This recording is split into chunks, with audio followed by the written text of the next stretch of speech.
What's the Not Your Finest Hour podcast? What is that all? I mean, I've heard stories. Not Our Finest Hour podcast. I'll have to check out one of these days when I get a minute to listen to it. I've been told it's not for everyone. Just the general reviews I hear on it. It has been getting really good reviews. And I've never personally listened to it, but I have heard it's not for everyone. I listened to the Not Our Finest Hour podcast. Just great podcast. I've really enjoyed that. I'm not endorsing anything. From what Caleb told me, he said, don't endorse anything unless you listen to it first. I do once in a while listen in, and it's a lot of fun. But I do got to be careful. It is not for everyone. Caleb Allman is always dropping nugs that it's one of the most value-added shows out there. Of course, through all the Not Our Finest Hour, you guys poking fun at so much different stuff is absolutely killer. I don't feel any oppression tonight.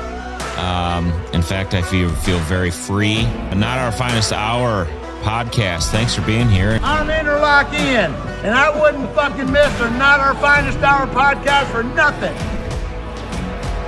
Welcome to the beginning of the podcast, where Chad and Mike are bringing on people that I never met, that they already met, that I don't even know their names. They're bringing them on here to try and submarine my existence on this podcast. I don't think that's what we're doing. That's what we're doing at the National Heavy Equipment Show. We're interviewing replacements for me. This is news to me. When is that, Mike? When is the National Heavy Equipment Show? Speaking of which, that is April 23rd and 24th of this year, 2026. Where is it located? Oh, shoot. I should have this up. It is located the International... Guys, help me out here. It's at the International Center? Yes. In International Toronto? Center. Yes, 6900 Airport Road, Mississauga. So that's what I thought you guys were doing at the National Heavy Equipment Show, was interviewing replacements for me. But it's not, according to Chad. If we're replacing you, you might as well replace me at the same time. And replace Mike as well. We'll just hand the podcast off to three other people. Well, we can hand it over to those other three guys that started the other Not Our Finest Hour podcast. Oh, yeah. True. We could just hand it over to them. Jeez. Anyways, I don't know who these guest people are or what they're all about. Right. So one of you guys could talk about who they are and what they're all about. Oh, we'll wait for them to come in and they can talk about who they are and what they're all about. Well, don't you think people want to have some idea as to who they are? Like, People probably already know who they are. They're maybe more popular than we are. Okay. I don't know who they are, so I don't know how popular they are. It's not that hard to be more popular than us. That's true. like you're saying that like they're more popular than us, and I'm like, okay. Well, So it's like virtually everybody. true. Well, not according to our Spotify Wrap. They said we were doing pretty good. They do. Yeah, that's right. Well, they need us to keep producing free content for their fucking platform, so they're going to tell us we're doing good no matter what the fuck's happening. Because if your platform is totally dependent on free content from other people, and then you start telling them they're doing a bad job, that is terrible for business. In my opinion.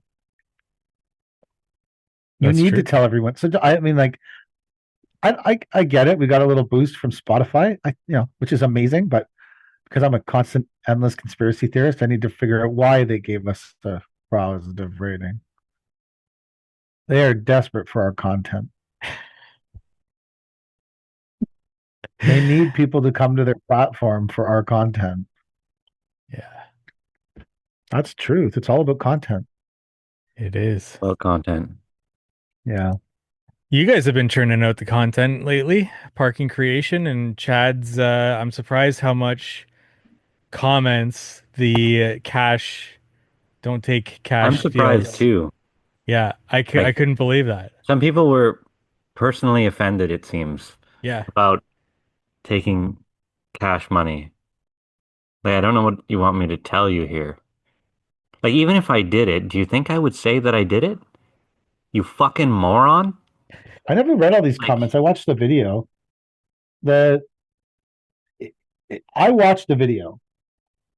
Thank you. Welcome.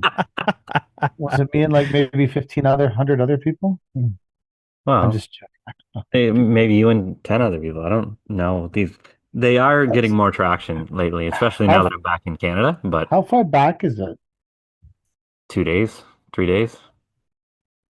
Cash isn't the flex that you think it is. Okay. Yeah. There's 21 comments. Yeah. And then some people are like, I'll make an invoice after the fact.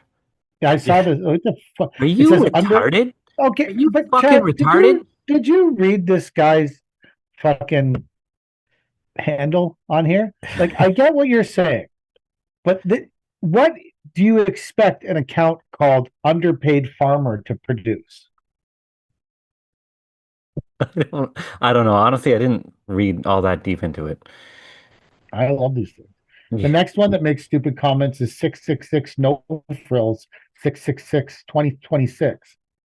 What kind of account is that? I don't know. Maybe they're not even real.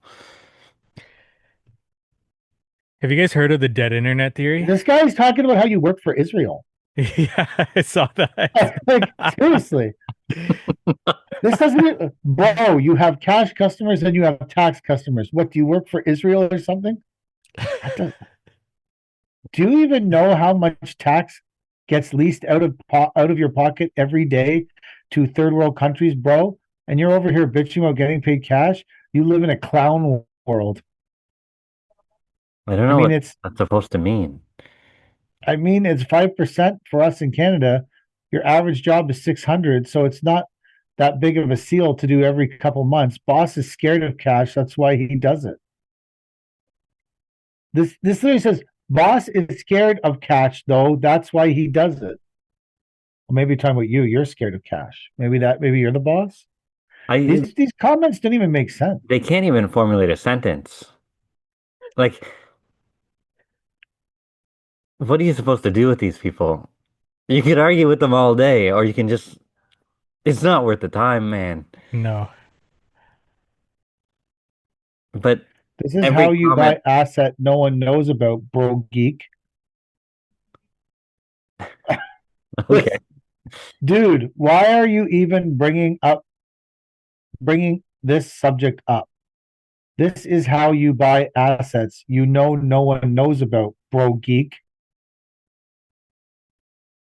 What assets are you going to buy with cash money? You said, way to out yourself, my guy. And he says, I'm 50 years old and retired, homie, with a bunch of laughing faces. I think he meant he's 50 years old and retarded. And then he says, I was raised by gangsters. The first thing the gangsters would tell you is not to talk about your fucking business then.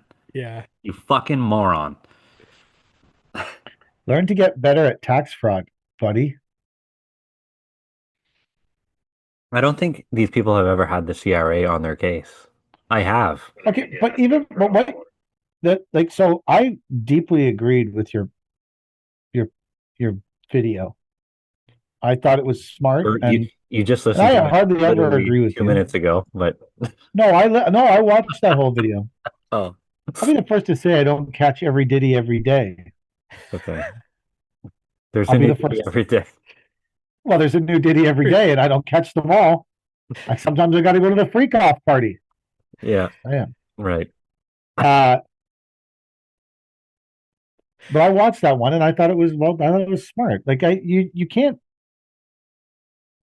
People who take tons of cash, they're building their business under a false economy. And when you build your business under a false economy, that business is one day going to crash because one day you're going to have to pay taxes. One day something's like, it's just, you can't pay your truck insurance with cash.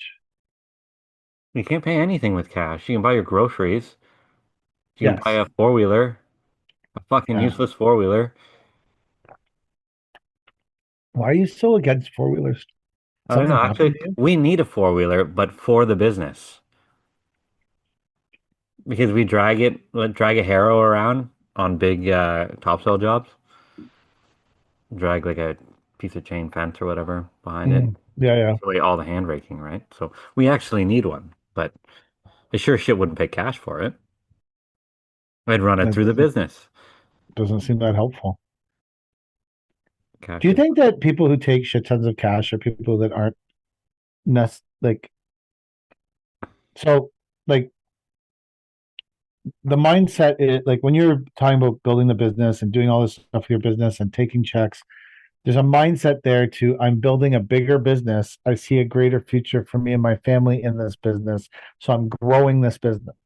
Whereas if you're someone who just endlessly takes cash, I feel like you're just trying to get to the dealer. You don't, if you're someone constantly taking cash in a business, like exorbitant amounts of it, or only working for cash, I don't think you care to grow the business. I don't think you care to grow your life. Well, I think you care about getting to the dealer. Or in my experience, if you're doing a shit ton of cash, you care about gambling, drugs, or alcohol.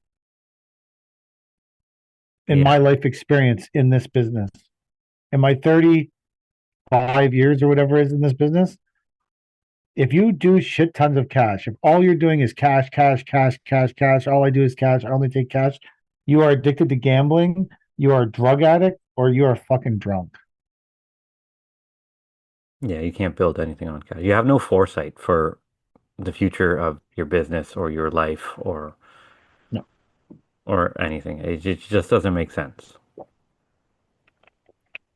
Hey, if someone wants to do it, it's their business. Hey, I don't care. yeah, I mean, go ahead and do it. I'm just saying, if you're trying to build the business, cash is not the way to do it. No. You can't get shit from the bank. No. Any bank. Any bank. Should we see what our guests think about cash deals? Send them in. Send them in. Send them in. Yeah, they're from another country, so they can see whatever the fuck they want. What? It's true.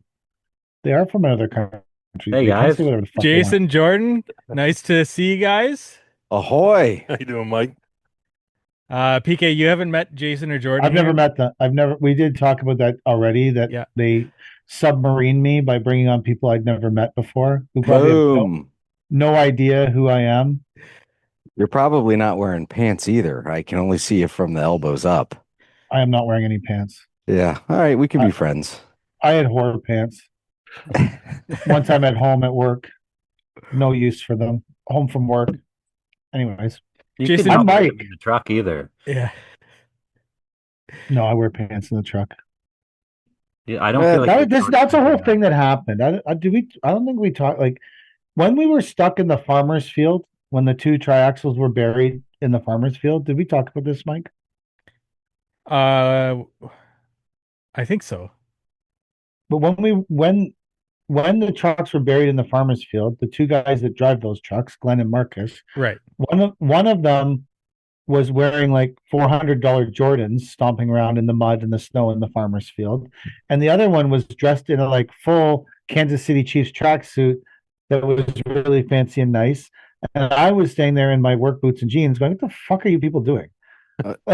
Either you pay them too much money, or they got some priority issues, or they're just prima donnas. I don't know. Maybe were those tree climbers? Because you just described how tree climbers dressed, all like fancy and pretty and shit. No, these are triaxle truck drivers that they're brokers. They own their trucks and then they work for us. Like so, I guess essentially we rent their trucks. Yeah. All right. Well, hey, if you're getting a good rate, who cares what they're wearing? They could wear a skirt or whatever the hell, as long as you're wearing something so your seat doesn't stink. That's why I wear pants in the truck. That's right. I don't control or care what they wear, but I just thought like, hey, we're at work, fellas. I mean, I also guess they hadn't planned on getting stuck in a farmer's field. Well, nobody does unless you're going on a date with a daughter. And then it's too late. Then you plan on getting stuck. You're like, oh, what else are we gonna do? We're gonna freeze to death. We gotta like stay warm. You know the game. Do you ever freeze to death in Florida? We lie a lot. And we definitely scare the shit out of people. Hey, babe, we're gonna freeze to death. Let's fuck. We definitely use that scare tactic, but it's all a bluff. We had a bunch of iguanas fall out of trees last week. But other than that, we don't have too much of a concern. Like, dump trucks full of iguanas. Is that real or is that dude, no, they rounded them up, man. That's like real. By the thousands. What do you do with them? I don't know what they do with them. What they claim they need. I saw one video. The guy was feeding them to a bunch of hogs. Are they dead? Half frozen. No, they don't die. They just go dormant. They go to sleep. They're cold blooded. Trees. Like a snake in the winter is like kind of paralyzed. Yeah, one guy was feeding them to a bunch of hogs, and anyway, they're half alive and Who could probably sell them to Canadians? They was like, "Oh, look at this shit from down south, this tropical stuff." We might have a new business model, black Maybe we can marketing get iguanas across the border. 50 a pop. I'd assume there's a time limit on that though, because like by noon, it's probably warm enough for these things to start crawling again. Yeah, no, our wildlife agency had put out issued a public warning of, they lifted what did they do? They had like collection centers. Yeah, they had collection centers. They lifted like you don't have to have a permit to transport them because I guess that's the issue that they have normally is like transporting them alive. Normally they just want you to kill them, but they lifted that ban on transporting them alive and then made collection centers and they just had people bringing them in by the hundreds and thousands. And so yeah, if you saw videos of truckloads, it's probably not AI. It's probably just a whole shit ton of iguanas. So do they not want the iguanas there? No, they're invasive. They eat the native small animals, and I guess they're really destructive. And we don't have them as far north as where I'm at in Florida. They got to stop, but they're just like snowbirds. They're the worst. They come down here and eat all our crops.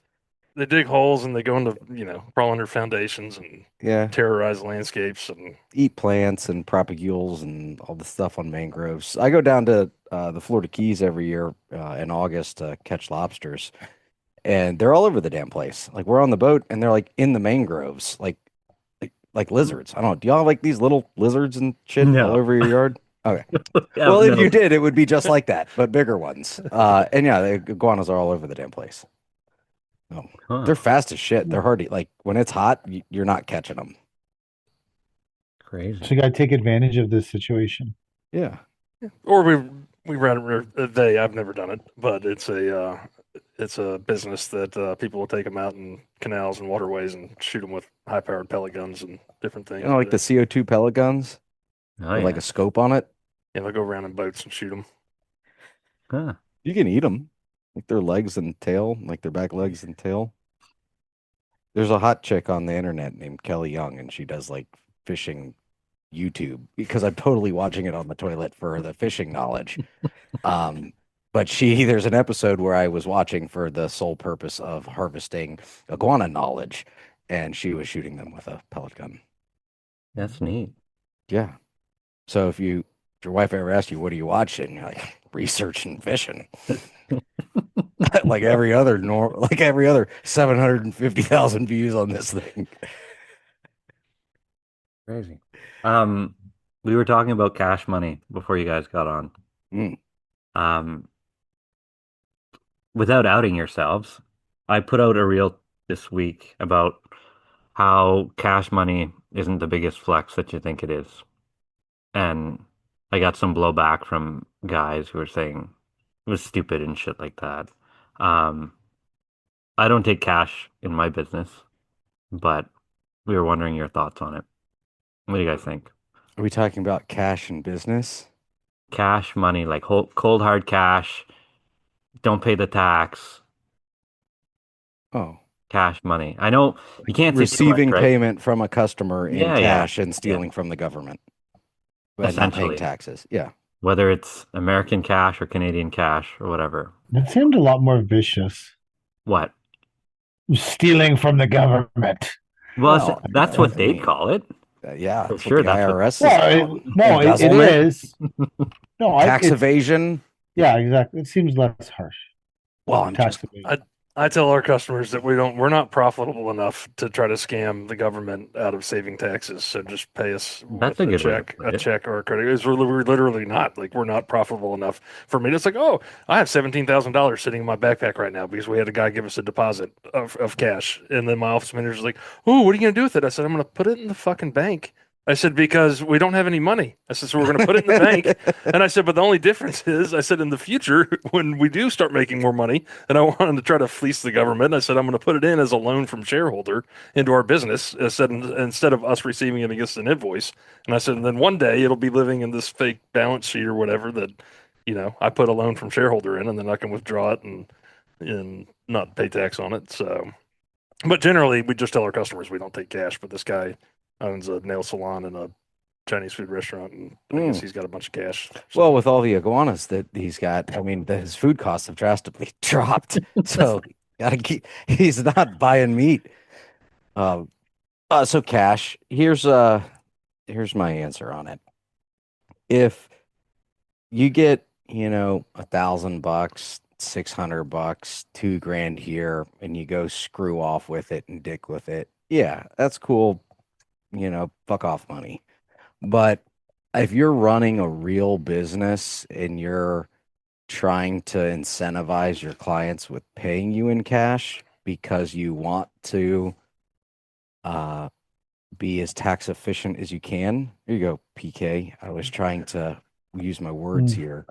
I think you're thinking about your business in a very nearsighted way. If that's nearsighted, farsighted, you're not looking very far ahead, right? So if you're constantly doing the cash game, you're not going to grow anywhere because then your budget's all fucked. Your P&Ls are all weird. You got to have two books of money, like two books, like a cooked book and a non-cooked book.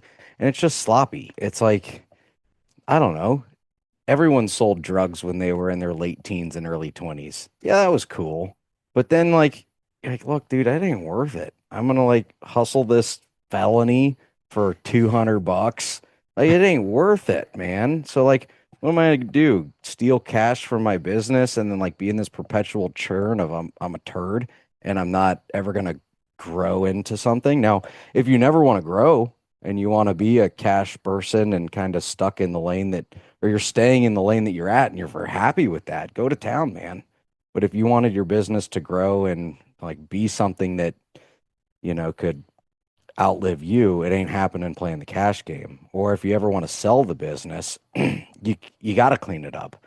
I don't know. So that's my real non-smart ass answer there. Yeah, it's essentially what we said before you guys got on. Have either of you ever been audited by IRS? Nope. No?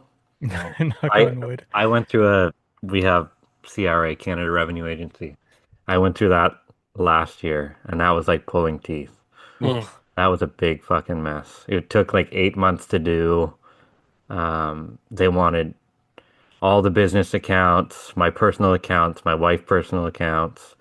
Like, they just went through everything, right? We ended up having to hand deliver them a stack of what do they call them? Bankers boxes or whatever.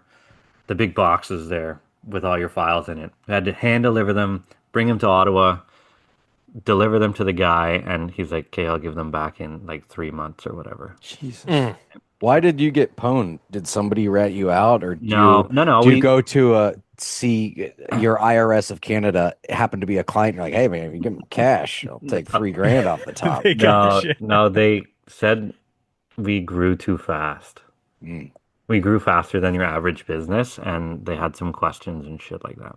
So what'd you say? I'm not your average motherfucker. Like, I don't know what to tell you guys. Like, this is it. And then they went through the books, and after 8 months, they said there's going to be no changes to the amounts that I owe, and that was it. They just washed their hands of it. Just pain and suffering on your part. Yeah, just fucking pain and suffering, man. And then they said, okay, no homework. We're done. Continue. Yeah, that's it. Keep doing what you're doing. Chad, did your accountant charge you for that?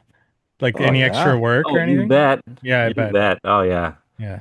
Like, well, now, if you're gonna embezzle, now would be the time to do it. I mean, you just got out. They ain't looking at you. They give you like a green check mark for the next 3 years or something? Yes. After going through that? Yeah. I'm sure they're like, because they probably get in a lot of shit if they don't find stuff, right? Like, they probably... So they 100% in Canada, you have to justify your existence. Like, you have to find more mistakes than your salary every year. They turf you out. This guy fucking torpedoed himself then. I don't know what that means. You have to find more.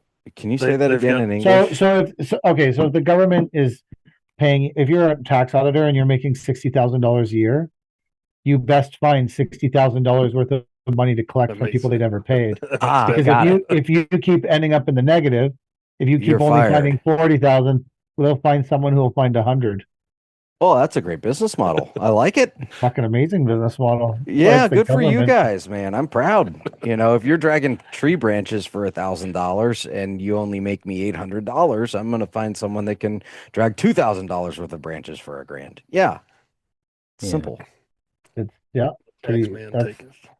So that guy was motivated to find some shit. So either you were squeaky clean, which nobody is, or you hit it very well, or you did your oh shit panic homework and beat the Excel spreadsheet. Now I'm not going to ask you to incriminate yourself. You complete the fifth, or you don't have to say anything. Well, I'm not good with spreadsheets.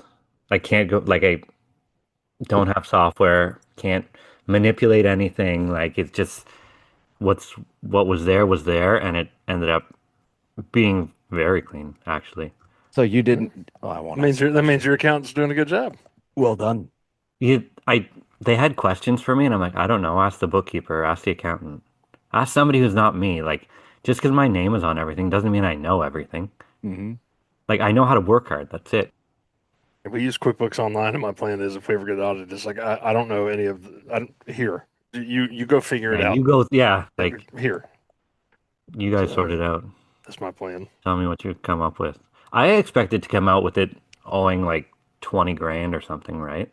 Like I didn't expect them to find nothing. How many years did they go back sniffing? They went back 3 years. They could have went back 7, but they went back 3, and I think they needed to stop the bleeding somewhere. I've known more people here in Florida that have gotten hit with audits from our Florida Department of Revenue. So our Florida Department of Revenue managing mainly with sales tax. So managing sales tax and whatever other taxes they're in charge of, and rent tax and all that stuff. Like if they get audited by them, like they'll find a discrepancy, and it's they've got a really jacked up equation of how they calculate their penalties. JoJo got hit for like 60 or 80 grand. So is that like let's say I'm a wholesaler or something. Let's say I can go buy a plant and then I'm going to go plant it in your yard. When I purchase that plant, I pay for sales tax at that time. And then when I plant the plant in your yard, there's no tax because the tax burden has already been paid on the purchase of the material. And there's no tax on the labor to install it, right? So if someone cuts my grass and I pay them X many dollars a month, there's no tax on that. It's a service. So I think it can get weird. Like when you buy material, sometimes the wholesaler will say, "Are you tax exempt?" Which means I don't pay the sales tax on the tree or the shrub. I then transition it to the client. Like if I'm a middleman and broker some plants, I'll buy from you, I'll hold it, and then I'll sell it to Jason, and I transition the sales tax to Jason. I think that's maybe where JoJo gets hit. That's the thing? I feel Yeah, like it's different from state to state in the States too. we get So it fucking gets every really time. confused. Every time goods change hands, there's tax. Yeah. For us, it's Like, always taxed. No I matter pay what. the tax, and then the client pays the tax. So if I pay you to build a paver patio, me as the consumer, I pay tax on that. Yeah. Yeah. Really? Everything is taxed. That's Shit. lame. Welcome to Canada. Yeah, no thanks. That's paying for all your auditors. It suck. Yeah. I don't know. They got to make some money to send away. So how much is that tax? 13% right now. Oh, holy shit! Yeah. No, no. Yeah.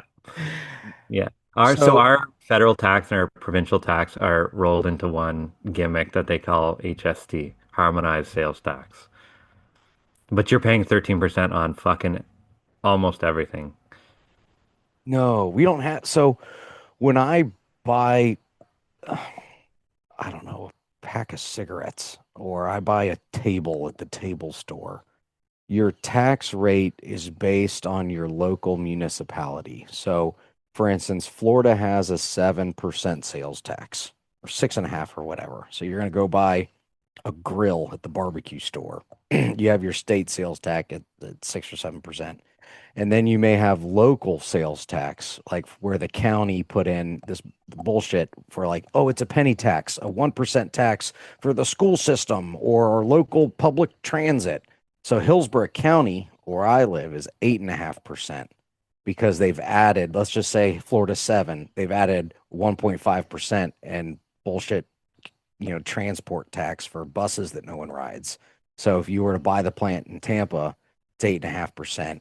Let's say you go to Gainesville and buy it, it might just be 7%, or it could be 9%, or whatever their local stomping on top of the taxes. But there's not like federal tax. So what can bite me is if I were to buy like ropes like I'm a tree guy. If I buy ropes from a rope store in Georgia, there's no sales tax because I bought it, and if they're mailing it to me, right? So then I have to then ask for them to add the tax on it for me, so I don't find it into a weird spot. Holy shit. That's complicated, Yeah. but it's still better than paying 13%. Yeah. Yeah. Because none of my customers ever pay tax because I'm offering a labor service. I'm cutting their trees, I'm hauling the debris, never any tax. Holy shit. If I'm doing a $10,000 walkway, it's $11,300. Oh shit. Yeah. Wow. Yeah. It's a fuck around up here, man. But we gotta find some money to send to Ukraine or transgender arts, something like that, right? So, Yeah. Got to build the wall and have Canada pay for it. I mean, that's the shtick we're on. We now. paid for the fucking bridge and we still can't use it. Like we actually paid for the bridge, like not fucking around. They're like, we're not paying anything for this bridge. We're like, cool, we're Canada. We'll pay $5 billion for the bridge. Bridge gets built. Bridge is about to open. You can't use this bridge. Like that's. So who gets to use the bridge? I don't know. You guys shut the bridge usage down, not us. Does No one anybody uses use the the bridge? Currently, no, because the bridge is not allowed to open. Shit. Where's it from? From where to where? The bridge goes from Windsor to Detroit.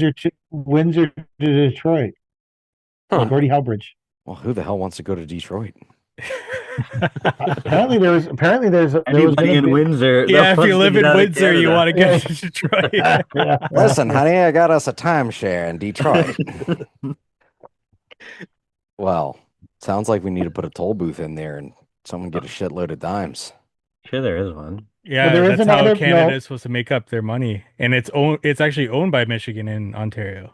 But there is another bridge that's owned by a family, and they just keep upping the toll. To your point, there is already a bridge. Yeah, what's But wrong with that bridge? That bridge is owned by a private family. A private family built the bridge and owns it, and then they charge whatever toll they want to cross between the two countries. We are 6 idiots. We should be in the bridge business. Well, there's 8 of us. No, there's 6. There's 5. There's five. 5. Where did you get 8? We should Fuck. definitely not be in any business.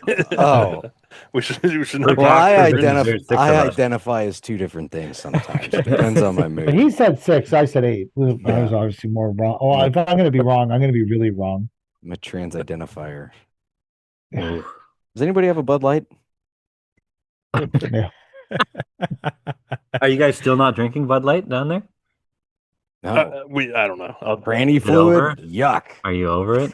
No, I was always kind of into Miller Lite, so it's just fun to poke fun at the weak and vulnerable. Yeah, fuck the week. Um, What do you, since I never met you guys before, what do your guys' businesses do?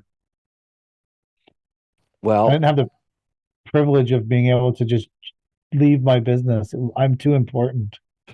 oh, So I couldn't come down to the H&A because obviously I'm way too important to hear my business. Anyway, well, sounds like you're a shitty manager and you haven't replaced yourself. oh, I'm definitely a shitty manager. Yeah.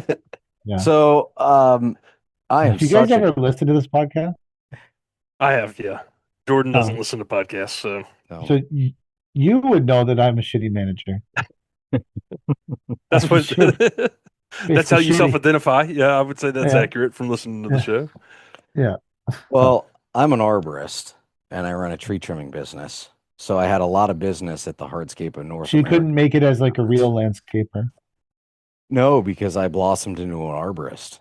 You know, we Yeah. look down on the landscapers. Like they don't know how to get off the ground. But Uh, we I run a tree business and we have chainsaws and bucket trucks and grapple trucks and wheel loaders and man lifts, and we trim trees and cut them down. And then I got pretty nerdy into saving trees, and I do a lot of cabling and bracing, and I bolt them together. I can put lightning protection in them, and then we do some plant health care, fertilizer, chemical, all arboristy stuff here in Tampa. And I work for my dad. So the hardest part of my day is getting the silver spoon out every morning. My dad started the business 48 years ago, and I went to school in Gainesville at University of Florida and studied horticulture. That's where I met Jason here. And like 2011, there was like a huge company mutiny, and all my dad's employees quit. And so my dad called me and said, "It's time." So I moved to Tampa and hired a bunch of people and rebuilt the whole thing. And we've grown quite a bit, and hired my sister as our office manager, and I got an ops manager and crew leaders and a shitload of certified arborists. And yeah, that's what I do. And then I Nice. podcast with Jason and meet fellow knuckleheads like yourselves. So we can bullshit about absolutely nothing. That's our goal here. It's a skill. Mhm. So I've got a full service landscape business in Gainesville, which is north central Florida, and we do design, build, and maintenance work. A lot of our installation work is focused on residential renovations. We do some hardscaping components in that scope of work, and then half of our business is doing landscape maintenance. It's a necessary evil at this point in our business. I don't necessarily want to own as many lawnmowers as we own, but we do it. But it's revenue. It's cash flow. It is. Yeah. And then you get exposure to upsell and Yeah. do all of that song and dance. So what do? You're a paver king. You probably do like concrete driveways, right? What do I do? We are we have two commercial construction crews. So we do like parks, and like we did the Canadian Canoe Museum. We did some fire stations last year. We do the landscaping around those kind of properties. So when you do that, do you then charge the fire department tax? Yeah. No. What? No, the fire department's too focused on what color the boards of the garbage enclosure are. So they don't have to pay tax? No, they do. There's tax on everything, man. Just everything. Okay, so yeah, even the yeah. government pays the tax. Even the when they're government client. pays tax. Yeah. Yes, I see where you're going. Yeah, if we're invoicing the GC is invoicing the city of Mississauga. The city of Mississauga is paying HST. Got it. Absolutely. Yeah. Wow. Well, that keeps it clean, right? So, for instance, in city of Tampa is like stupid strict with tree rules, and like how far away you have to be from the tree for excavation, houses, whatever the hell. So, for instance, there's 3 different levels of preservation based on size. And we're going to measure a tree DBH, diameter breast height. So it's the diameter of the tree trunk at 4.5 feet above ground. Okay, that's DBH. So a tree is protected when it is 5 inches in diameter. So if you have a little 6 or a 7-inch tree, you need a permit to cut that tree down. And if there's nothing wrong with that tree, you're not going to get the permit to cut the tree down. So a protected tree is between 5 and 23 inches in diameter. You're not allowed to dig within a 10-foot radius of that tree. Okay. A specimen tree is 24 to 31 inches in diameter. You're not allowed to dig within 15 feet of that tree. And then grand is 32 inches DBH and larger. And you're not allowed to dig within 20 feet of that. So anytime you're building houses, let's say you want to build a house 15 feet away from a grand tree, it's 32 inches or bigger, you can't dig within 15 feet of the tree, but that's where you want the foundation. So what I'll get hired to do is something called air spading. I don't know if you're familiar with that, but it's like this big gun that hooks up to a tow behind diesel air compressor, and it just blasts compressed air. So we'll air spade and blast open holes where the engineer would want to put the pilings. And so they would put, it's called pier and lintel construction, like an old house with a crawl space under it. You have a piling, and then you have a joist that's 10 feet long and another piling. Okay. So if you want to build your big house within 20 feet of a grand tree at 15 feet, we get hired to air spade, blast the dirt out of the hole, and see what roots are there, and see if you can build these pilings to then bridge over the roots until you get 20 feet away. Once you're 20 feet away, you can go back to dug in footer, monolithic slab, stem wall, or what have you. So when the city has projects like their water mains, their storm water getting redone, and it's in roadways and in right-of-ways, they have to abide by their own rules. So they'll hire the prime contractor with the big excavators that are going to dig up the road and put in the giant box culverts and shit in there. I get involved to make sure that the city's playing by their own rules and the protective root radiuses that they have. And there's also trimming ordinances. If your tree is grand and it's 32 inches or bigger, you need a permit to trim the tree. To cut the fucking dead branch off, you need to buy a permit, a grand tree pruning permit. So then we'll look at what branches have to get cut off for the excavator to do what it's ever got to do and make sure that the tree's going to be okay. And if it's more than an approved amount, you can't do it. So figure out, shift your box culvert somewhere else, re-engineer the whole damn thing. You can't do it. So it's kind of nice that the city's having to play by their own rules and not just impeding the individual homeowners and like, this is what you have to do, but I'm the city. I can do whatever I want. They got to play by their own rules too, which is interesting with the whole tax game. It's the same bit, and that kind of makes it fair. Yeah. I don't know what I'd prefer. The tax rate that we have or the rules that you guys have. I don't have any of that shit. Like if I we want have a shit ton of tree rules in Toronto, man. There's none here, man. Like you can't I touch bulldozed 12 fucking acres to build my house. You can't. Not one person came over and said you can't move that tree. Oh, you'd have been fucked, buddy. Yeah. For me, I would rather have the tree rules because that's why I'm in business. Yeah. If we had tax, it doesn't help me out at all. But the stricter the rules, like, fuck yeah, I'm your guy. He's got all these rules, and that's how they print profit in their tree trimming. Oh yeah. Looks like we need a root prune that thing. That'll be $12 a foot. Just make shit up. I did a job once in Toronto, and the tree, if you're under the drip line, the drip line of the tree, you have to have a permit to work near it in Toronto. Cool.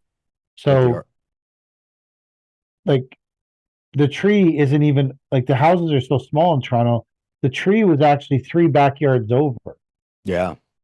But it had grown so much that it was over where we were working. So we had to get a permit because all the trees have an inherent value. Yes. And if you kill someone's tree, they can sue you for the value lost against their house for having the tree. Same. Yeah, because you devalued someone else's property or you irreparably damaged somebody else's property. And that's like with neighbor tree law, right? So in the state of Florida, what determines ownership of the tree is the origin of the trunk. So if you and I are neighbors and there's a property line tree and 90% of the tree trunk is on your side and only 10% is on my side, it doesn't mean you owe 90, I own 10. It means shared, and we got to figure it out. Okay? Now, let's say the tree is on your property entirely, but then all the branches and shit come over my house. It's my duty of care to prune what's over my home. Those are my branches the minute they bisect the property line. You as the tree owner have no duty of care of what's over my house. The shit's touching my shingles. You can't come trim it. You're trespassing without my permission. The branch falls off and hits my house. That's my bad. It was my branch anyway. Okay. Now, if you own a dead tree and you know you own a dead tree and you choose not to act and the storm makes it fall over and crush my house, it's still my insurance claim, but me or my insurance provider could sue you as being a negligent tree owner. So due to your decision not to do anything, you caused harm to me for that. Now, if your tree, again, overhangs my property and it's like half the canopy and I lightsaber it straight up along the property line, okay, I didn't trespass. Those were my branches anyway. But if I did irreparable damage to the subject tree, that is against the law. I devalued your tree by lightsabering it straight up to the sky along the property line. And then you could sue me for the value loss of the tree, whether it's going to die or it's all fucked up and it's not worth the dollar figure it was. Now, almost every single time there's a neighbor dispute, it always, the two parties run out of money. The only person that wins in that argument is the defending attorney and the prosecuting attorney. Those are the only two winners that get the money because both parties end up running out of cash before it goes to actual court or it gets handled in mediation and it's still a losing game because you spent too much money on your attorney, more than what the fucking tree was worth. So if there is the lawsuit, it's just a huge, big pain in the ass. The outcome's the same. The tree's fucked. There's nothing you can do about it. And both parties spend way too much money. So just be nice to your neighbors. And don't trespass. Like, that's a big deal. If I go over to your side and bisect that property line and make a cut, oh, dude, you could sue me and I'm going to lose every time because you could argue some emotional bullshit, trespass, all of this. I have zero defense for that. I clearly broke the law and trespassed. So is that how tree law is with you guys? Like, if your tree is tickling my chimney, are you obligated to trim it?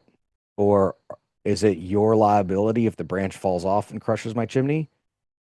I don't know. I think the insurance deals with it all right. Like, well, does your insurance deal with it if it hits my house, or does my insurance deal with it if it hits my house? I think you're responsible for your own house. Okay. It could be identical. I don't know. you guys seem to sue each other a lot. It's a fucking disaster. Really? Yes. Are you Yes, like worried litigation. every day about I've had sued two for shit? fraudulent. I've been sued twice for auto. One incident, we made no contact with the individual that sued us, and then we just finished up with our second lawsuit from July 1st of 2022. Like they just settled it 3 months ago. And I mean, and obviously we didn't have anything to do with the insurance company. All their lawyers and stuff go, but yeah, especially with auto accidents and slip and fall and workers' comp lawsuits, like these people make professional careers out of suing businesses. Like it's just nonstop. What's a slip and fall case in Florida? Like, Going into Walmart and on a rainy day, and oops, I slipped from the water. Definitely not your slip and falls with ice and snow. Yeah. You mean your workers are suing you? No.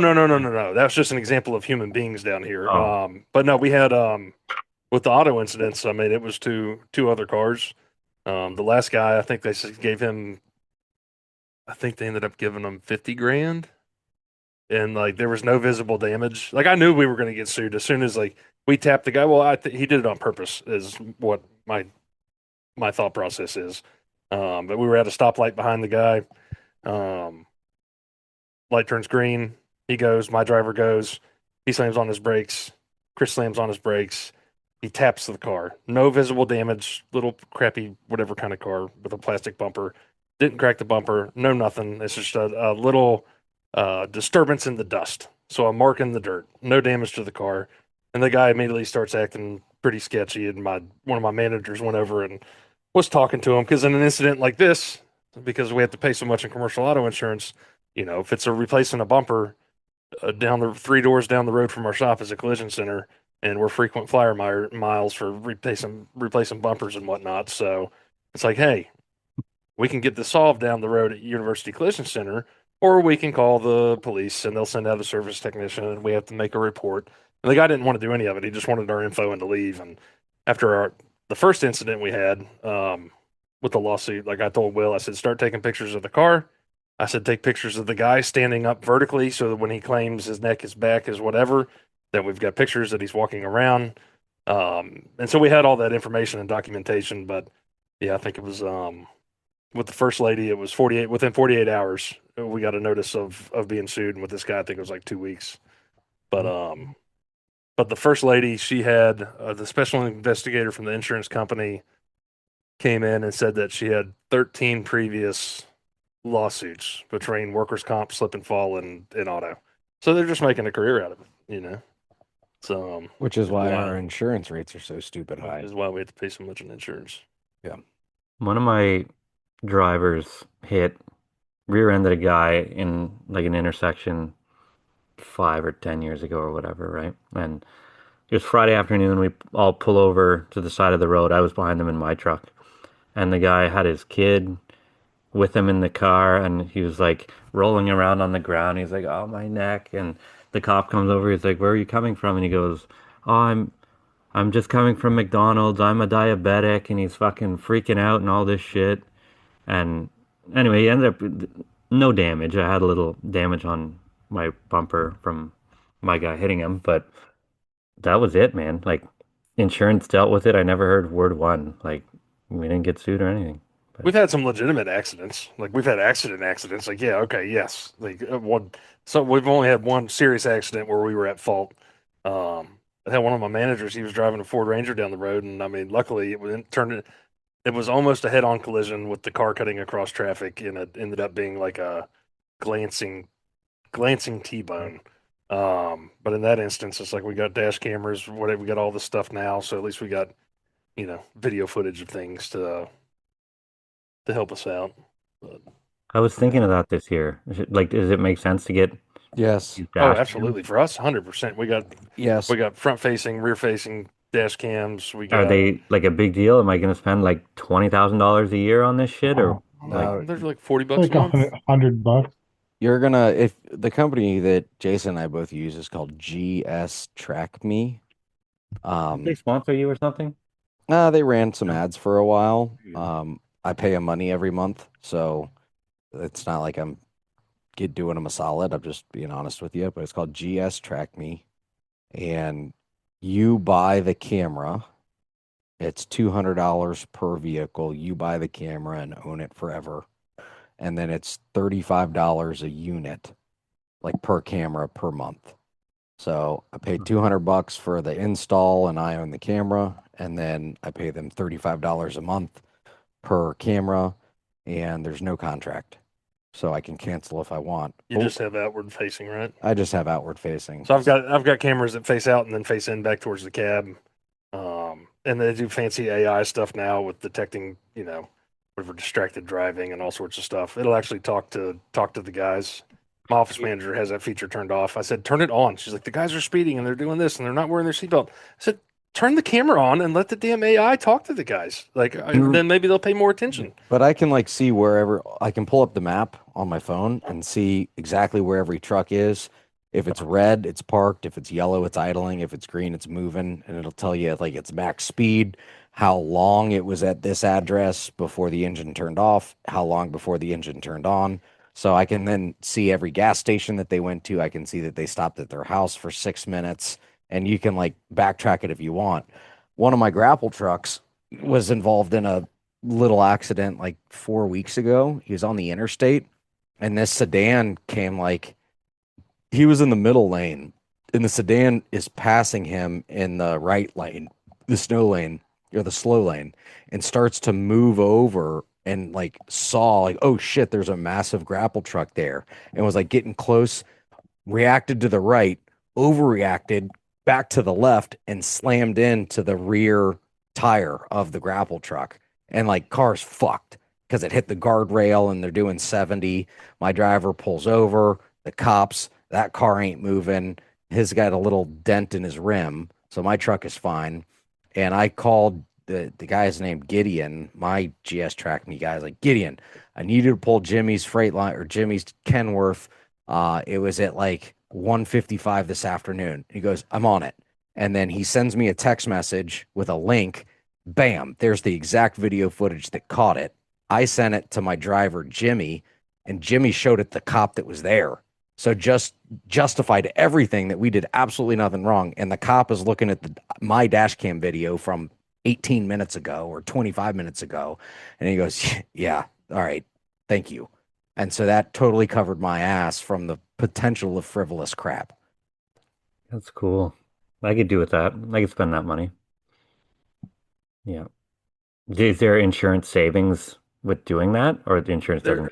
There was when I first got dash cams, and now I think it's just either assumed that you have them, or maybe there still is a discount. I don't know, but that was in the beginning. It was like a 5% discount. That's why I did it, just straight up for the discount. It's like, oh well, it's like the discount covers the cost of the dash cameras, at least in the beginning. That's when I signed up. But the previous company I had was Azuga.com, and they can go kick rocks with an open-toed shoe. They're awful. I'm fixing to be sued by them because I keep telling Jordan and I haven't talked about this at all. So when I canceled Azuga.com after I tried to cancel them, I guess 6 months prior to the end of my contract, had no idea I was in a 3-year contract until they sent me the contract where I signed my name, and it's just like, yeah, that's definitely my signature on the piece of paper that says 3 years. But we definitely didn't talk about it. We definitely didn't talk about that. But yes, that is definitely me signing a piece of paper I didn't read thoroughly. So they had me there, and so for 6 months they had this British guy that was our account manager, and every time he'd call on me, because they were pieces of shit. So if anybody's listening and you were looking at Azuga.com, don't use them. They misbilled us. Their cameras were dog shit. If we tried to get, like Jordan talking about, getting the camera footage from Gideon, in 10 minutes, like the same thing with our guy Jake. We call him up, hey dude, Ben was just in an accident. We need the footage. Within 10 minutes, he's got it. It'd take us days to a week to get footage if they still had it from Azuga. So we got all these things. I tried firing them for that, and then we met these GS Track Me guys at the trade show, and I told him, I said, man, I still got 6 months, and so I cursed at him and yelled at him every time I talked to him, and then we sent our cameras back, and then I guess they claimed they didn't get all the cameras, so now like they're saying that I owe them like $2,400. And so I politely told them to pound sand. And then the debt collectors that started calling, I just flat out told them, oh, you owe Azuga, you own Azuga or owe Azuga $2,400. I was like, I don't owe them shit. I said, I've paid them thousands upon thousands of dollars, and I'm not paying them another freaking dime. And so then they just keep calling and calling. Now they started sending letters. This is going to escalate to the next step. You're going to be contacted. I told Jen, I said, well, screw it. I said, they can sue us. I said, I don't care. Like, I'm not paying them the $2,400 until a judge says that we have to. Not doing it. They can fuck off. Just represent yourself. Sure. Or they said to negotiate.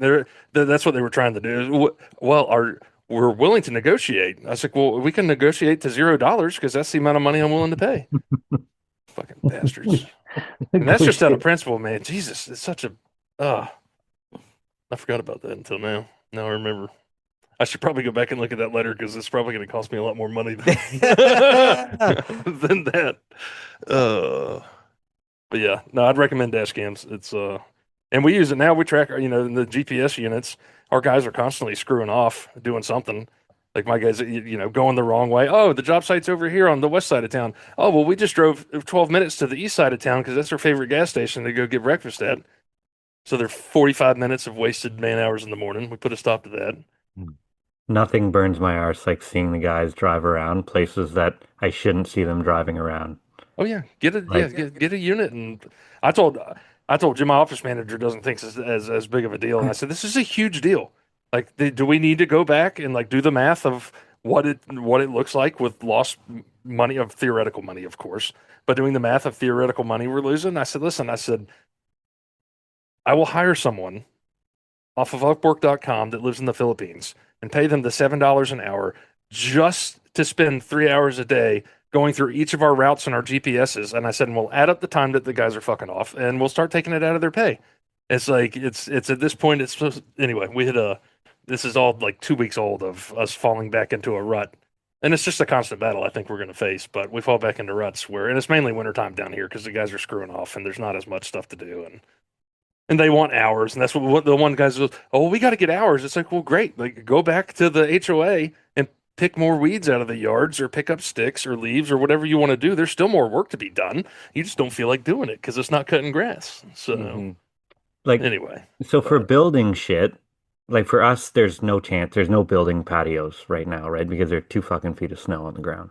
In Florida, what's a slow season? Because you can still build shit, can you not? Right now, no, we're doing full blown. No, we're actually pretty busy for January. I mean, we don't stop doing patios. We don't stop landscape installation. Like when it got so cold a couple weeks ago, we had some plants that we were putting in the ground. It's like, all right, hold on, it's getting down for us. 24 degrees Fahrenheit is annihilating our world. And so it's like, okay, let's not buy those plants that have been, covered up in the nursery and are going to come out, and we're going to, get them frozen 3 or 4 weeks before springtime comes. But yeah, we don't, on the install side of the business, we don't stop. For maintenance, it starts low season. We still service properties year round, but we go to every other week for maintenance in the winter. So right now we're servicing properties every other week. But it got cold enough, all of our grass is dormant. It burned back some new growth on some shrubs and stuff. So luckily I'm happy. It's like great. Everything got whacked by the cold. Perfect. Everybody's freaking out. Oh, the plants are going to die. It's like, well, we just saved 6 weeks of pruning. Yeah. So I'm a little south of where Jason's at, and the coldest we got was 27 degrees Fahrenheit.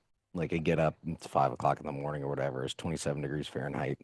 Freezing temperature is 32. So just, I don't know, it's like Zero -2. frost. I don't know, right? So my bananas are toast.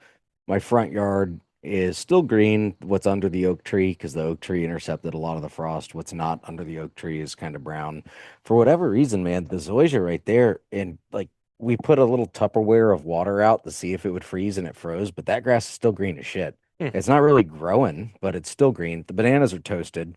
I turned on the sprinklers and like got the weeping podocarpus wet and made icicles on them. So a little bit of frost damage, but not bad. We cut trees year round, right? So there's no like 2 feet of snow or ice storms and shit messing with tree work. So we do tree work the whole time. Demand for our industry typically slows November through February. It's not raining. So shit's not touching your roof. There's no tropical storms or hurricanes adding fear, and people are caught up in doing wintertime stuff. So demand decreases November through February for me. We've been able to stay working the whole time, but right now I'm in the least market demand for my industry that I've been in since like 2012. So this past November, I actually laid off 6 people, and I went from 5 crews down to 4 because I didn't have the volume of work to keep all those people going. So I had to shrink the bottom of the funnel. So I whacked 6 people because I didn't have work for all 5 crews. And I think what made my market demand so slow is we got ripped by a hurricane October of 2024. It was Hurricane Milton, came and just took its pants off and butt fucked us. So after the hurricane, we were doing $200,000 plus weeks. In 6 days, there's 200 grand of revenue, and we're yanking trees off of houses with cranes, and it was just a shit show. And Insurance work or no, I work for the homeowner. Okay. So trees on your house, it's $18K to get it off. You pay me, and you hope you get reimbursed by your insurance company. That's how I operate. So every dickwad from everywhere in the state or a state near Florida is coming down, knocking on doors, trying to consume that work. And then if you think about it, we have tree casualty, like trees that I wanted to cut down 2, 3, 4 years from now, they're gone now. They all got fucked up. Or trees that I'm pruning all the time, they fell over. So I'm not pruning them anymore because they're getting cut down. Like if the trees get cut down, I'm going to run out of business, right? I need trees to stay in the air so I can prune them for a very long time. That's our market. So much work was consumed or performed in October, November, December of 2024. Then we go to 2025 and we're in a kick-ass drought. Like it ain't raining. So nothing's wiggling on the roof. And then we had 0 tropical anythings in the Gulf of America, right? Not one tropical storm, not one hurricane to add fear. So we had consumers spending shitloads of cash, fixing their houses from flooding, fixing their roofs, dealing with their trees, their fucked up lanais, their fences that fell over. So much cash was spent. Then we have drought. Okay, nothing's wiggling on the roof. We have no tropical to add fear of I should call the arborist. That equals no phone call. So we were doing fine throughout 2025 until about October. And then like we grunted through October. I had a big commercial assignment. And then at the end of October, it's like, oh shit, I don't have anything to do and my phone's not ringing. That's when I whacked 6 people. So we've been turning over rocks and looking through my customer database. I use a software called Single Ops. It's my CRM software. Signed up with them in 2018. So I've collected a little over 10,000 emails. So I have a little over 10,000 clients that I've either worked for or gave them bids. So I put together a marketing shtick, like call now 10% off until February 28th. And then my media company is Intrigue Media. They're out of Ontario or Guelph. Guelph. Yeah. So I said, hey, Intrigue, I need you guys to touch 10,000 people so Google doesn't shut me down thinking I'm spamming. Can you do a drip for me? and put out this marketing deal. And they said, hell yeah, we'll do that for you. So they touched over 10,000 people. And then it worked. It freaking worked. That's why we're working, because I already had trust with these people. Like, they're repeat customers. They know who we are. Like, oh, fuck. Well, if Independent Tree says that it's time to trim our trees and get ready for the 2026 storm season. Well, yeah, I'm probably going to need them. So let's call them now and get it over with. And sweet, I can save 10%. So I did that exercise. It totally worked. And then tomorrow we have round 2 going out. Like, last call, if you didn't take advantage of it, exploding offer, offer ends February 28th, as long as your work is sold and performed before then. So, hopefully there's a little bit of layover and there's some work that goes into March. And then, of course, I'll still honor that 10% hook. But I'm gambling that come 2 weeks from now, once it's March, we get a little bit of rain, it starts to warm up, people get out of the winter time. Like, winter's over in 7 days in Tampa, Florida. It's fucking done. Like, Honey was in a thong bikini laying out getting a suntan last Saturday. Like, wintertime is over. So I'm gambling that our organic need is going to increase shortly. So that's why I'm pressing, marketing hit number 2 tomorrow. So I just signed up with Intrigue. Oh, we're going to see what they can do for me. You tell them that Green Side Up referred them to you? They know. Yeah. Did you really? Oh, yeah. Oh, yeah. Sweet. So they owe Jason money then, right? I don't know. Well, the thing is, I'm going to pump the tires on Intrigue as long as they can put their money where their mouth is and generate some more business. How long of a leash time-wise are you going to give them? I'll give them a season, right? How long? How many months is a season? Well, 12 months, I guess. Oh, good. You're going to give them a year. Yeah, we're going to give them a year, right? It's not like we're not looking for 90 days. This whole thing. No. Yeah. We're going to give them a year, and we're going to see what they can do. I don't necessarily need the business, but I want to take back some of the crumbs that I left hanging out as a landscape contractor. We used to be, or we are, one of the biggest ones in the city. And I see these little guys sprouting up, taking the jobs that I don't want them to have. I want them to fucking starve, right? Yes. So I told the guys, ideally, I'd like to get all these scraps back, right? So yeah, fuck those guys. Yeah. I don't care if they have families or kids to feed. I want all of it. Fuck it. Fuck their kids. Yeah. They'll go. The kids can suck it. They're not my kids. So. He could go do not landscaping. Like, you crush his dreams, and then they do something else for a living. Yeah, that's it. Yes. Or come and work for me, and I will provide you with a weekly paycheck. Yes. Communism. That's what I love. Is that it? Yeah. Yeah. Well, like the rest of Canada, I suppose. Yeah. I'm your supreme leader. Yeah. So anyway, that's what who's the Iranian guy? What do they call him? King Dingling over there. Iranian guy. Do we have an Iranian guy? The idol. It's the Ayatollah. Ayatollah. I am the Ayatollah. Whatever it is, I want all of it. How much are you paying him? 50, 60? I don't know if they want me to say, but Chad's put on the spot. Well, then don't say. I don't know.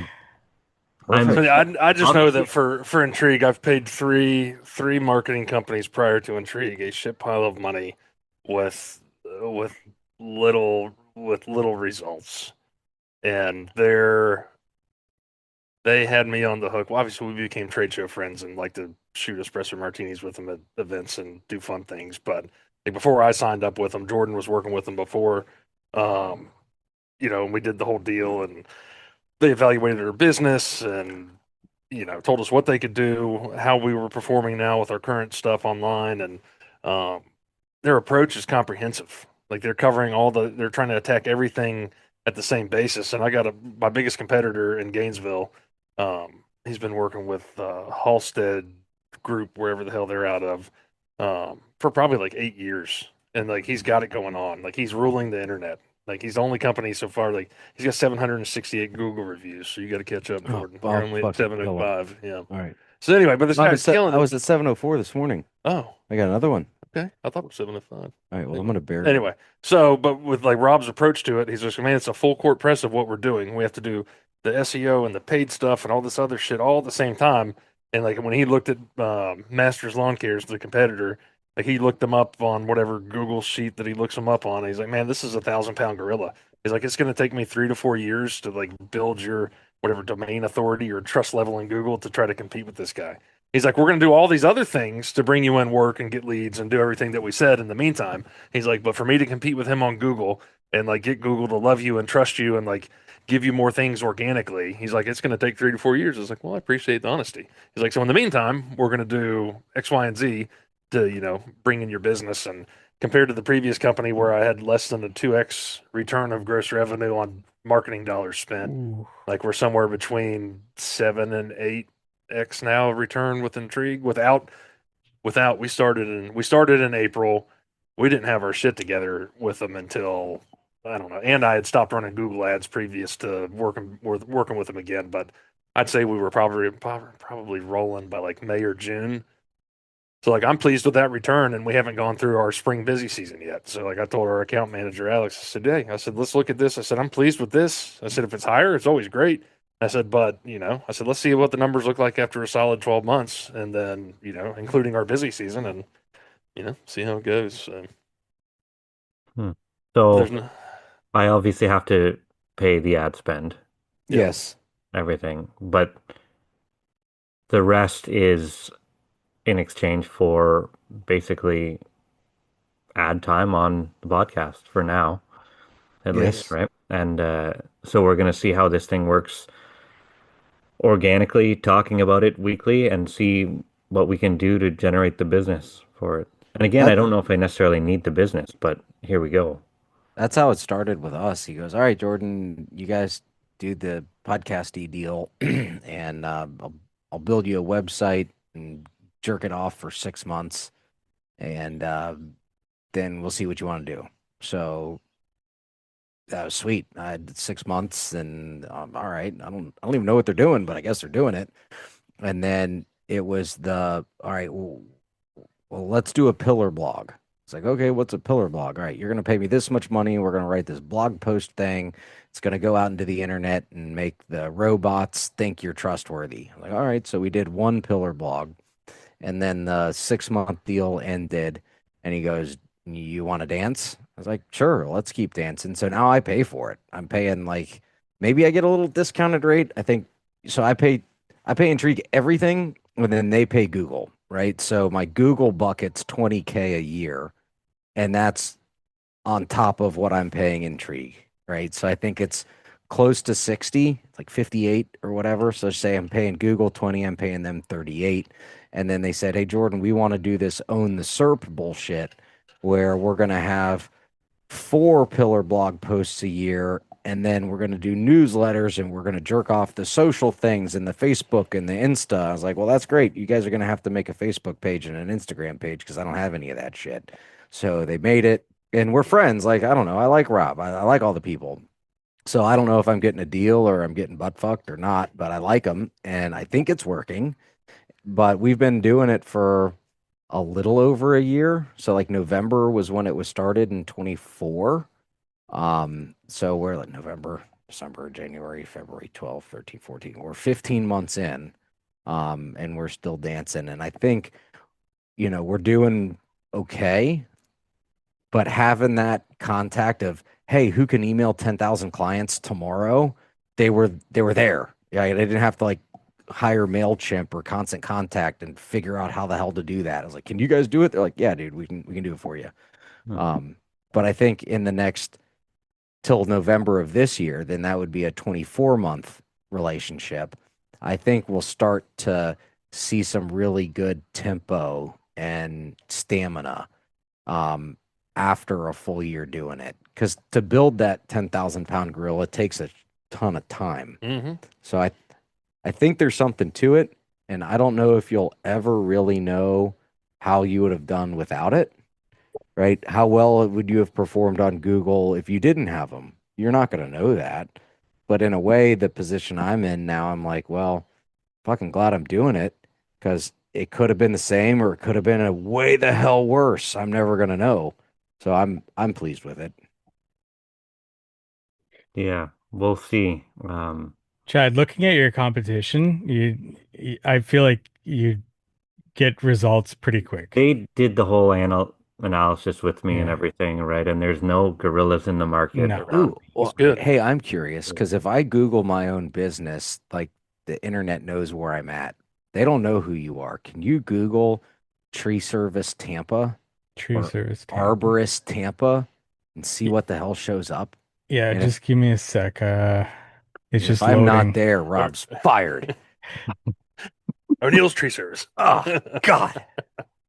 So I use an SEO tool to be able to see things. So I don't do it just in Google. On mine, you come up second. Who's first? Is it Walker mid-floor? Tree Service. No, I don't know You know who those he is. guys? That's just paid for, probably. Yeah, you're number 2 on here. On paid. 704 reviews. That's a big dick mighty right impressive. there. Yeah. Where am I in the organic? Like below the paid? 1, 2, 3, 4. I don't see it here. Uh-oh. No, you're number 2. Sorry, I skipped Oh, over. I'm number 2 paid, number 2 organic. Yeah. I'll take that. Yeah. That's not bad. Yeah, so I've always thought of this thing as just like everybody's throwing money down the well, right? Because everybody's just paying to be top dog, and it's just on a fucking treadmill, right? Yeah. If you're getting a return, stay on the treadmill. Like that, Rob had a podcast. No, he had a Zoom thing for an hour today. And most of the people that attended were his customers. I attended his deal, and he kind of broke down the whole own the SERP mentality of Google ads are like doing crack. You have to, once you start doing crack, it's a short-term fix. Sweet, it worked. I got a return. Oh, well, I'm going to do crack again, and I'm going to do crack again. And the more you end up spending, the more crack you get. And there's a model where if you spend $1,000 worth of crack, you get $1,000 worth of crack. Well, if you spend $10,000 worth of crack, you actually get $50,000 worth of crack. But it's a straight trajectory of the more you spend, the more you're going to get. But that's the short-term way of thinking. He said the other way to do it is that this longer play SEO to where you naturally go higher, where Intrigue has trained the robots of the internet to tell human beings, we trust them, so you should too. That's a long play. So in his hour spiel, he really broke it down of we're doing both. We're going to do this long play of SEO, coaching the robots to trust us, so then they tell humans to use your service. And we're going to hit our crack at the same time, because the more crack we do, the more the robots are going to think you're trustworthy. So we're going to hit both of them at the same time. He explained it more eloquently and professionally, but he did use crack as an analogy. I feel like I'm not ready to be a crack addict. And the biggest thing for me is that do it on the weekends. On the weekends, like a normal guy. My biggest fear is that we somehow get too much work. Because we're almost then you at raise your capacity. price. Yeah. Then you don't have to like hire more dirtbags to work for you that are underqualified, because you're just hiring anybody with a heartbeat. You're like, oh sweet, I got too much work. Well, no, I'm just going to be 15% more. And if they say no, cool. But the ones that say yes, you're like, fuck yeah, extra 15%. Yeah. Yeah. It's I have to get my brain around the whole thing, because I paid $0 for advertising in the past 15 years. Mm-hmm. And we've always done okay with that. So why you're just that desperate to teach young landscapers a lesson that you're the dominant force, that you're going to start advertising? Yes. You should know that about me by now. I want to fucking mop the floor with these fuckers. Yeah, and then beat them on the internet, bro. Yeah. So you think the only thing that's currently stopped, like, just to break it down, you believe in your heart of hearts that the only thing that's stopping you from absolutely wiping these fuckers out right now is advertising? No, but I want the most effective way. I want the kill shot. I want the way to do it, right? I don't want to fuck around and be like, oh, this guy said he'd do it for 10 grand. I'll do it for 9. So all of this, the other thing want that's chase around the other thing I find interesting about this is that realistically, you've found a way to create more time for yourself and your business by hiring Jack. Mm-hmm. And he's doing a lot of your quotes for you, and he's freed up a lot of your time, whereas you used to do all that work. And now what you're doing is creating a massive ad campaign to just create so much fucking work for you. Because you're the only one in your business that quotes, drives to these houses, meets these people, quotes these jobs. This is creating an insane fuck show for you. That you just took yourself out of you just spent a long time removing yourself from the fuck show, so that now maybe you're subconsciously bored and you don't understand why you have all this time. So now you're saying, you know what I'm going to do? I'm going to create this whirlwind of 100,000 leads that only I can respond to and deal with in my business. Or you That's hire essentially another. what you're doing. You hire another Brad or Mark or whatever his name is. Jack. You hire another Jack. There's only one Jack. There's only one Jack. But You can't hire a second Jack. There's Okay, only one. we'll hire Dave. Fuck So, but Dave. You gotta have Jack. So what the guy Jack does, you're like what build stuff like the No, take all his for everything. commercial plans. Jack does all my commercial estimating, Okay.